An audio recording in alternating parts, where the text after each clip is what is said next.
சிறிய இடைவெளிக்கு பிறகு மீண்டும் கிஸ்கால் டிஎம்டி கம்பிகள் வழங்கும் கேள்வி நேரம் நிகழ்ச்சிக்கு உங்களை மிகுந்த அன்போடு வரவேற்கின்றேன். இலங்கையில் நடைபெற்ற இனப்படுகொலை அது இன்றைக்கு அது தொடர்பான ஒரு விசாரணை அறிக்கை ஐநாவில் தாக்கல் செய்யப்பட்டிருக்கிறது. போர்க்குற்றம் தொடர்பான அறிக்கையாக அது தாக்கல் செய்யப்பட்டிருக்கிறது. இந்த தளத்திலேயே பேசிக் கொண்டிருக்கின்றோம்.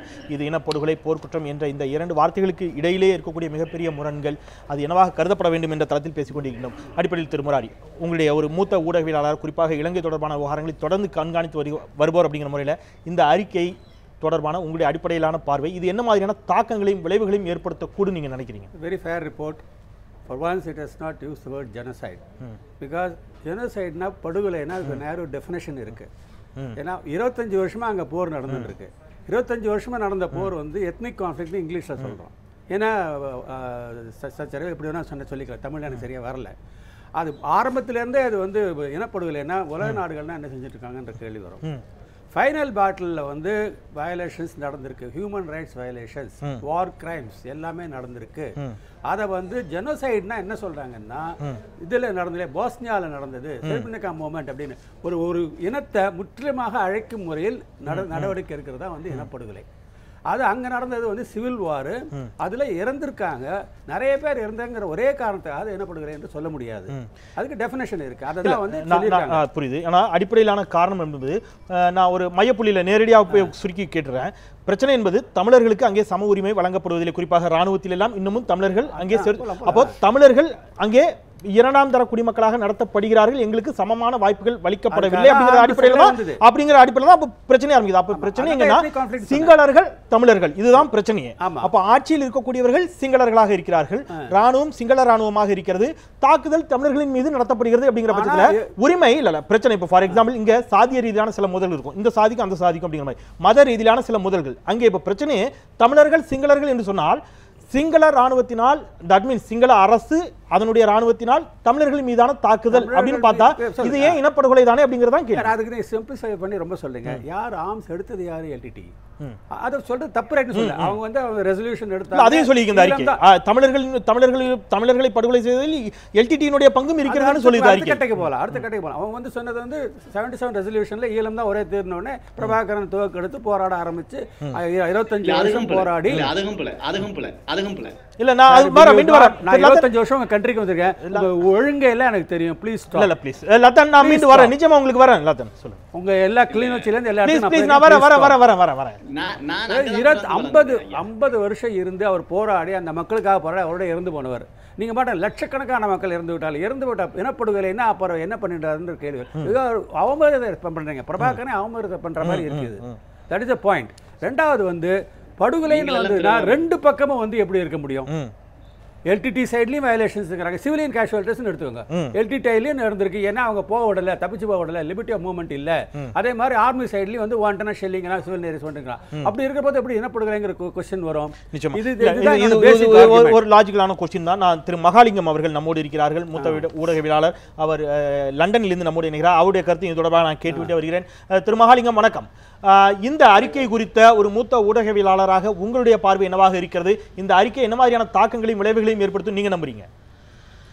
ஒரு இலங்கை தமிழர்களுடைய ஒரு நீண்ட காலம் தீர்க்கப்படாத ஒரு அரசியல் தீர்வோடு பார்க்கும்போது இந்த அறிக்கை ஒரு அந்த தீர்வுக்கு நோக்கிய அந்த தீர்வுக்கு ஒரு சாதகமாக அமையக்கூடிய ஒரு அறிக்கை என்று சொல்லி நிச்சயமாக குறிப்பிடலாம். அதாவது இந்த போர்க்குற்ற விசாரணை என்பது ஒரு இருக்க, அந்த தமிழ் மக்களுடைய இன்னொரு இந்த போர்க்குற்றத்துக்கே காரணமாக அமைந்த அவர்களுடைய அந்த அரசியல் பிரச்சனையிலே அதற்கு ஒரு தீர்வை ஏற்படுத்துவதற்கு இந்த ஐநா இன்று வெளியாகியிருக்கின்ற இந்த ஐநா அறிக்கை ஒரு சாதகமான வழியை பிறப்பிக்கும், ஒரு அழுத்தத்தை ஒரு சிங்கள மக்கள் மத்தியிலும் ஒரு நியாயமான விதத்திலே அவர்களை சிந்திக்க தூண்டுகின்ற விதத்திலே இந்த அறிக்கை அமையும் என்று நான் கருதுகிறேன். இல்ல, இது இந்த உள்ளக விசாரணை வேண்டும் அப்படிங்கிற கோரிக்கையை தொடர்ந்து ஸ்ரீலங்கா வலியுறுத்தி கொண்டிருக்கக்கூடிய நிலையில், இலங்கை வலியுறுத்தி கொண்டிருக்கக்கூடிய நிலையில் அமெரிக்கா உள்ளிட்ட நாடுகள் அதான் குறிப்பிட்டாரு. இது அமெரிக்கா வழியாக, இந்தியா வழியாக அமெரிக்கா சென்று அமெரிக்காவின் மூலமாக இன்றைக்கு இது போன்ற ஒரு அறிக்கை அங்கே கொண்டு வரப்பட்டிருக்கிறது அப்படிங்கிறது அவங்களுடைய கருத்தாக இருக்கிறது. பெரும்பாலான புலம்பெயர் தமிழர்கள் இது வெறும் கண்துடைப்பாகத்தான் இருக்கும், பெரிய அளவிலான ஒரு விளைவுகளை ஏற்படுத்தாதுன்னு சொல்றாங்க. இலங்கை இதை ஏற்றுக்கொண்டு, ஏன்னா இந்த போர்க்குற்ற விசாரணையினுடைய அறிக்கையே விசாரணைக்கு இலங்கைக்குள் செல்வதற்கு அனுமதி மறுக்கப்பட்டது. அந்த குழுவுக்கு அவங்க புலம்பெயர் தமிழர்கள் மற்றவர்களிடம் விசாரணை நடத்த அறிக்கையை தாக்கல் பண்ணியிருக்கிறாங்க. ஒரு சர்வதேச விசாரணைக்கு எந்த அளவிற்கு இலங்கை ஒத்துக்கொள்ளும்? அதே பொறுத்திருந்து பார்க்க வேண்டியதாக இருந்தாலும் இப்பொழுது அங்கே ஏற்பட்டிருக்கிற புதிய அரசாங்கம் சில வேளைகளிலே ஒரு கடுமையான அழுத்தத்தை எதிர்பார்ப்பதை விட ஒரு சர்வதேச விசாரணை என்ற இதிலும் பார்க்க ஒரு இந்த விதத்திலே சில வேளைகளிலே அவர்கள் அநேகமாக ஒரு தமிழ் மக்களிடையே ஒரு நல்லிணக்கத்தை அந்த அரசியல் திறத்தை ஒரு அரசியல் அமைதியை ஏற்படுத்துகின்ற விதத்திலே புதிய அரசாங்கம் இதற்கு ஒரு செவிசாய்த்து அதில் சில ஒரு மாற்றங்களை ஏற்படுத்தலாம் என்று எதிர்பார்க்கலாம் என்று நான் நினைக்கிறேன். இல்லை, ஏன்னா நீங்கள் தளபதியாக நின்று இந்த போரை முன்னின்று நடத்திய திரு பொன்சேகாவிற்கு பதவி உயர்வு கொடுக்கப்பட்டிருக்கிறது. நீங்கள் போர்க்குற்றம் என்ற அடிப்படையில் வைத்துக் கொண்டால் கூட அந்த போர்க்குற்றத்தில் ஈடுபட்டவர்களை கூட இதுவரைக்கு எந்த இடத்திலும் கைது செய்ததாகவோ அல்லது அவர்கள் மீது நடவடிக்கை எடுத்ததாகவோ இதுவரை இல்லை அப்படிங்கிறதையும் அந்நாட்டு நீதிமன்றம் இது தொடர்பான எந்த விசாரணைக்கும் தயாராக இல்லை அப்படிங்கிறது அந்த அறிக்கை சுட்டிக்காட்டுகிறது. இப்போ இந்த புதிய அரசு என்ன மாதிரியான மாற்றங்களை கொண்டு வந்துட முடியும்? அங்கே இருக்கக்கூடிய சிங்கள பௌத்த அந்த ஒரு சூழல், அங்கே இருக்கக்கூடிய பௌத்தர்களுடைய அழுத்தங்கள் இவற்றையெல்லாம் தாண்டி அரசால் என்ன செய்திட முடியும்னு நினைக்கிறீங்க? நீங்கள் இப்பொழுது நடந்த ஜனவரி மாதத்திலே நடந்த ஜனாதிபதி தேர்தல் என்றாலும் சரி அல்லது இப்போது நடந்த பாராளுமன்ற தேர்தல், இந்த 2 தேர்தல்களுமே புதிய மைத்ரிபால சிறிசேனா ஜனாதிபதியாக தெரிவு செய்யப்பட்டிருந்தாலும் இப்பொழுது புதிய அந்த பாராளுமன்ற தேர்தலிலே ரணில் விக்ரமசிங்க பிரதமராக தெரிவு செய்யப்பட்டிருந்தாலும் கூட, ஆனால் அந்த வாக்குகள் அடிப்படையிலே பார்க்கும்போது பெருமளவு சிங்கள மக்கள் முந்தைய ஜனாதிபதி மஹிந்த ராஜபக்சவுக்கு ஆதரவாகத்தான் அவர்கள் பெருமளவிலே வாக்களித்திருக்கிறார்கள். அந்த வாக்கை நாம் பார்த்தால் அது சரியாக புரியும். சிங்கள மக்களிலே பெரும்பாலானவர்கள் அந்த கொள்கையிலே ராஜபக்சவுக்கு ஆதரவான விதத்தில் தான் வாக்கை அளித்திருக்கிறார்கள். ஆகவே இது மிக நான் மீண்டும் உங்களுடைய கருத்துக்களை பதிவு செய்தியில் ஏதோ தொழில்நுட்ப கோளாறு இருக்கு, நான் திருப்பி மீண்டும் கூட வருகிறேன். திரு வன்னி, இந்த அறிக்கை அப்படிங்கிறது 2 பக்கமும் சுட்டி காட்டி இருக்கிறது மிக தெளிவாக. எல்டிடியும் படுகொலைக்கு அவர்களும் அங்கே இந்த அப்பாவி மக்களுடைய படுகொலைக்கு காரணிகளாக இருந்திருக்கிறார்கள் என்பதை இந்த அறிக்கை சுட்டி காட்டியிருக்கிறது. அதை மட்டும் ஒதுக்கிவிட்டு இந்த அறிக்கையை நீங்கள் எப்படி ஏற்றுக்கொள்வது என்பது பயஸ்டாக இருக்காதா, இல்லை ஒரு சார்பாக இருக்காதா? இல்லை, முதல்ல வந்து என்னென்னா இந்த ஒரு குறைந்தபட்சமாக இந்த அறிக்கையை நாங்கள் வரவேற்கிறோம் அப்படிங்கிறது முதல் கட்டம். என்னென்னா இந்த நம்முடைய இந்த மனித உரிமையினுடைய தலைவராக இருக்கக்கூடிய சையத் அல் ஹுசைன் நேற்றைக்கு பேசும்பொழுது ஒரு மிகவும் விரக்தியிலிருந்து கோபத்தோடும் அதை சொல்கிறார். நான் இந்த நாட்டில் மானுடத்துக்கு எதிராக வன்முறைகள் அதிகமாகிக்கிட்டு இருக்கு, அந்த அடிப்படையில் பார்க்கும்பொழுது எனக்கு விரக்தியும் கோபமும் தான் எழுது அப்படிங்கிறத அடிப்படையில் தான் அவர் நேற்று பேசும்போது உரையாற்றி விட்டு இன்றைக்கி அந்த அறிக்கையை தாக்கல் பண்ணுறாரு.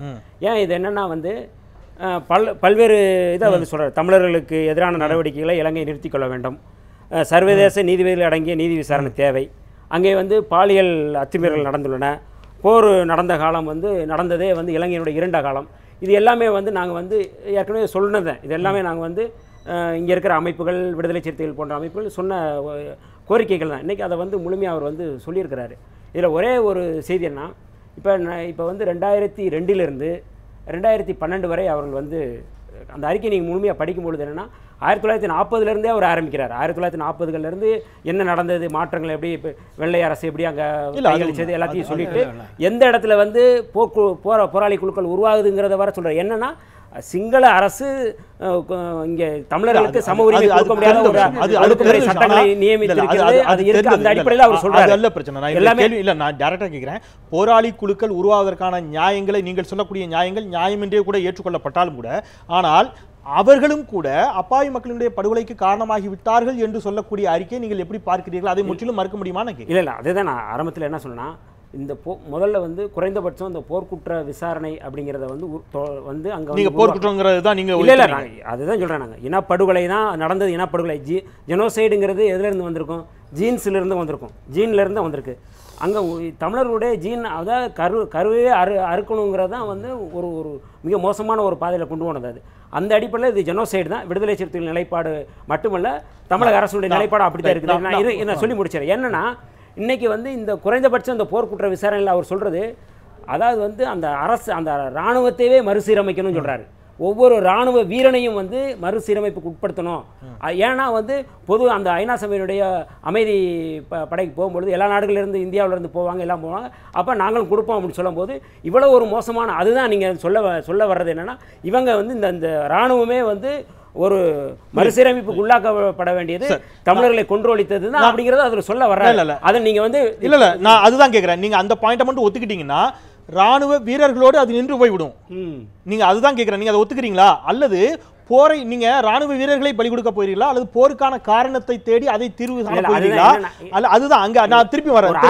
இல்ல அரசு தான் இத வந்து செய்யறது. நீங்க அப்படிதான் நீங்க ஆரம்பத்துல சொன்னது சிங்கள பௌத்த பேரினவாதம் தமிழர்களுக்கு எந்த உரிமையும் தரவில்லை என்பதை அவர் சொல்றாங்க. திரு லதன், அடிப்படையில் இந்த அறிக்கையால் என்ன மாதிரியான விளைவுகள் ஏற்படும் அப்படிங்கறத நான் எல்லோரிடமும் கேட்டேன்.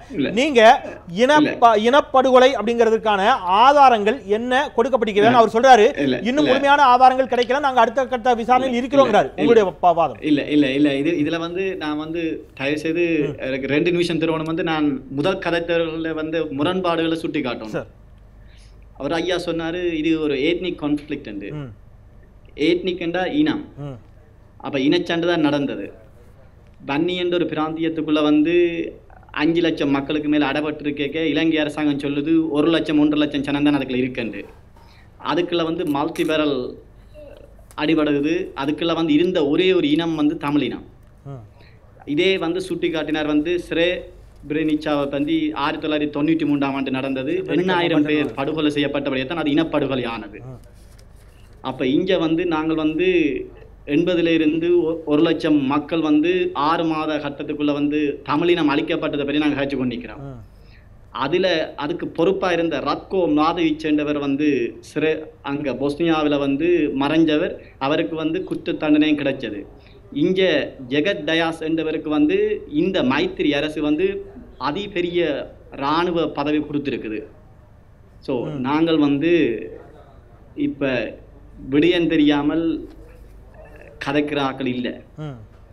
இந்த ரிப்போர்ட்ல வந்து திட்ட தெளிவா தெரிஞ்சிருக்குது வந்து இதுக்கும் ஸ்ரேப்ரெனிச்சாவுக்கும் வந்து ஒற்றுமை இருக்குது.